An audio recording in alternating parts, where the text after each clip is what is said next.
Bem-vindo a The Exchange, no nosso novo estúdio aqui no Qatar, com as mais importantes notícias e entrevistas do mundo dos negócios.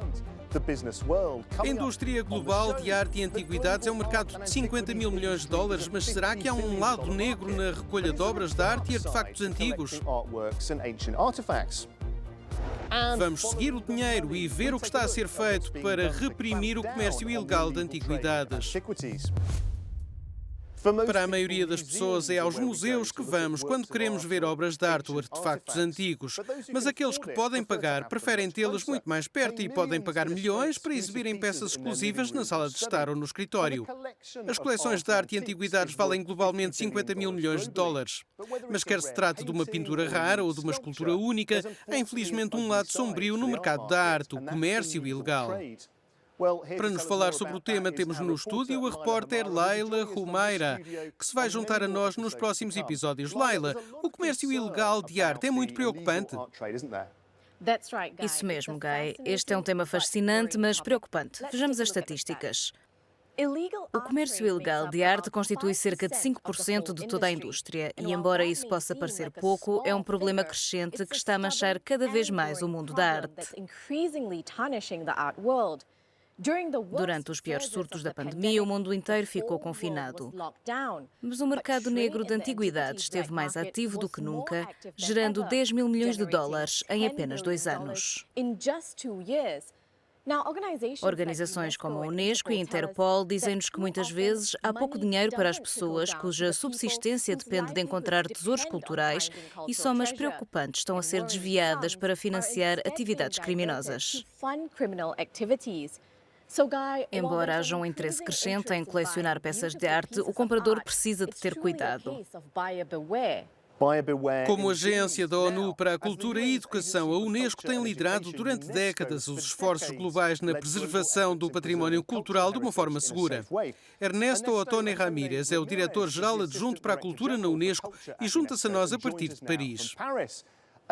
O comércio de antiguidades costumava ter uma grande reputação. Como é que ficou ligado aos negócios obscuros? Desde há 20 ou 30 anos, houve uma mudança muito grande. O tráfico representa 5% do mercado, com um enorme volume de dinheiro. Visto o tráfico de antiguidades ter se tornado mais fácil.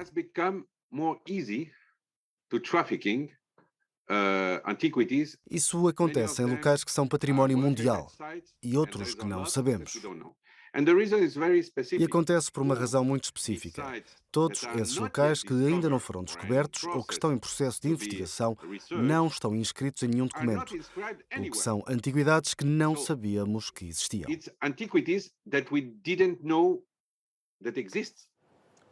Obrigado. A natureza destes locais e peças de arte torna mais difícil para organizações como a Unesco e para os historiadores rastrear a autenticidade dessas peças. A venda de antiguidades roubadas acontece a uma escala global, pelo que necessita de uma rede internacional para aplicar a lei. É aí que entra a Interpol. A organização tem todo um departamento dedicado ao combate aos crimes contra a propriedade intelectual. Mais recentemente, a Interpol reforçou os seus esforços para encontrar antiguidades usando apenas um smartphone. O repórter Cyril Fournery visitou a sede da Interpol em Lyon para saber mais. Sim, a Interpol diz que estamos perante um saque sem precedentes do património cultural de países devastados pela guerra. Quando chegam aos colecionadores ou museus, já é difícil dizer se as peças foram ou não obtidas ilegalmente. A Interpol intensificou os seus esforços lançando uma aplicação chamada ID-Art, que pode ajudar na identificação das chamadas antiguidades de sangue. Vamos ver como funciona. Qual tem sido a resposta da Interpol a este surto a que estamos a assistir nas chamadas antiguidades de sangue?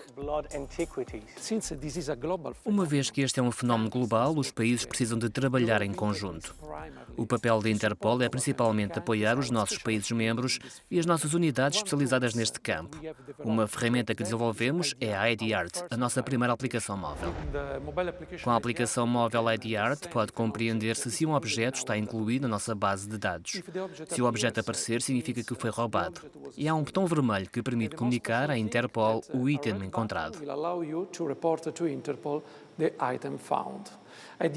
A ID-Art é uma aplicação que é uma ferramenta perfeita para agentes policiais, funcionários da alfândega, colecionadores de arte, público em geral ou artistas. Em Espanha e na Roménia, por exemplo, algumas unidades especializadas já recuperaram objetos de arte graças à aplicação. Enquanto a Unesco e a Interpol estão a sensibilizar e educar os colecionadores e o público sobre os bens culturais roubados, será possível fazer mais para reprimir o crime? Coloquei essa questão a Deborah Laird, da Antiquities Coalition. É uma questão muito importante. Tem de haver uma atualização na estrutura jurídica internacional. Esta atividade tem de ser vista como um crime e tem de haver penas pesadas. Se arrombar um local é crime. Podemos comparar a compra de bens roubados ao arrombamento de um local arqueológico ou de um museu. É preciso ver que muitas vezes este dinheiro serve para apoiar o crime organizado. Além disso, é simplesmente um crime contra a humanidade. Um crime contra a humanidade, palavras duras de Deborah, que diz que roubar bens culturais é como um assalto e, portanto, merece uma punição mais severa. Agora está na hora da nossa rubrica Negócios em 60 segundos. A China publicou os números da inflação e dados comerciais de março. O país teve o maior excedente comercial de sempre no ano passado, impulsionado por uma forte procura na exportação. A inflação tem vindo a diminuir desde o início do ano, devido ao enfraquecimento da procura no setor imobiliário e novos surtos de Covid.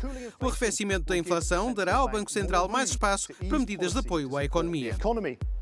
A Organização dos Países Exportadores de Petróleo, o OPEP, divulgou o relatório mensal sobre o petróleo. O cartel diz esperar que o mundo precise de 28,9 milhões de barris por dia dos países membros este ano.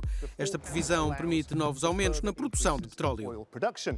O retalhista britânico de moda online, ASOS, publicou os números do primeiro trimestre. A empresa tem estado numa boa fase, mas avisou que os lucros podem cair mais de 40% este ano devido a pressões na cadeia de fornecimento. Espera-se também que a ASOS sinta o efeito dos consumidores que regressam aos centros comerciais e aos comportamentos de compra pré-pandémicos. Apesar da pandemia, a indústria global de arte e antiguidades conseguiu prosperar com mais vendas e leilões do que nunca.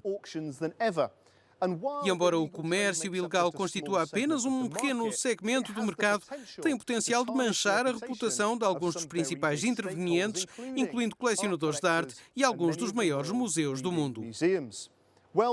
E é tudo neste programa. Obrigado por ter assistido. Vai a euronews.com para as últimas notícias de negócios e até ao próximo The Exchange.